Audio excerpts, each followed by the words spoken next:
এই শাকটা কে কে খান? আমি তো খাই, আমার অনেক পছন্দ এই শাকটা। আজকে শাক রান্না হবে।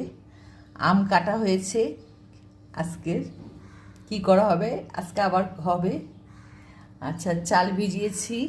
মাছ রান্না হবে, মাংস রান্না হবে, মিষ্টি কুমড়া, পটল দিয়ে এই মাছ দিয়ে রান্না হবে। আর ডাল রান্না হবে। আমি মুসুর আর মুগ ডাল একসাথে করেছি, রান্না করব। পেঁয়াজ কাটা হয়ে গিয়েছে। আসসালামু আলাইকুম, সকলে কেমন আছেন? আশা করি ভালো আছেন। আলহামদুলিল্লাহ, আমিও ভালো আছি। এই তো রান্নাবান্নার কাজ শেষ। কালকে আমার নিজের বাসায় গিয়েছিলাম, ওখানে বিল্ডিং হচ্ছে আমার। ওখানে সারাদিন সকাল থেকে ছিলাম, রান্নাবান্না কিছুই করি নাই, বাইরে দিয়ে এনে খেয়েছি, এই আর কি। সারাদিন নিজের ফ্ল্যাটে কাজ করেছি, সব কিছু পরিষ্কার করলাম, করে কারে খেয়ে দিয়ে শুয়েছিলাম। কালকে কোনো রান্নাবান্না হয়নি এই ঘরে। যা আগের কি কি ছিল ওগুলো সব ভিডিও ছিল, ওগুলো দিয়েছি, এই আর কি। সকলে কেমন আছেন? আশা করি ভালো আছেন। আলহামদুলিল্লাহ, আমিও ভালো আছি। এই যে আজকে শনিবার, আমার তো 6টা রোজা শেষ, কিন্তু আমার ছেলের শেষ না। ছেলে আজকে দিয়ে আবার রোজা রাখবে, 2টো রোজা বাকি আছে ওর। আমি রাখছি বলে ও বললো মা আমিও রাখবো। রাখো, রেখে শেখো।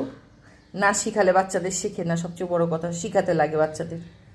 বাপ মা যে জিনিসটা না শিখাবে, বাচ্চারা ওই জিনিসটা শিখবে না, আমি মনে করি।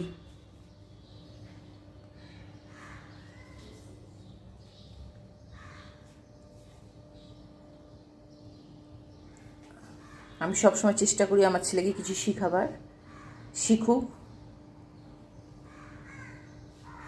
মেয়ে হলে তো আরও ভালো করে শিখাতাম, কিন্তু ছেলে তো।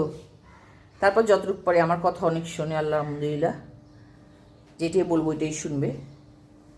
দাঁড়িয়ে পানি খেলে বকি, আমি অনেক কিছুতে টোক দিই, ওকে টোক দিতে থাকি। তারপরে বড় হয়েছে, নিজের তো মতামত আছেই।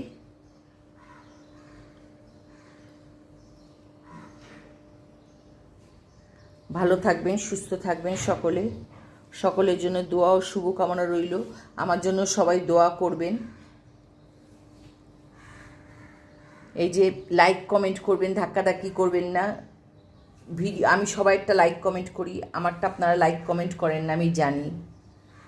যাক না করেন, দেখেন একসময় আমারটাও আপনাদের কাছে এমন করে এগিয়ে আসবে, তখন বাধ্য হয়ে আপনারাও লাইক কমেন্ট করবেন ইনশাল্লাহ।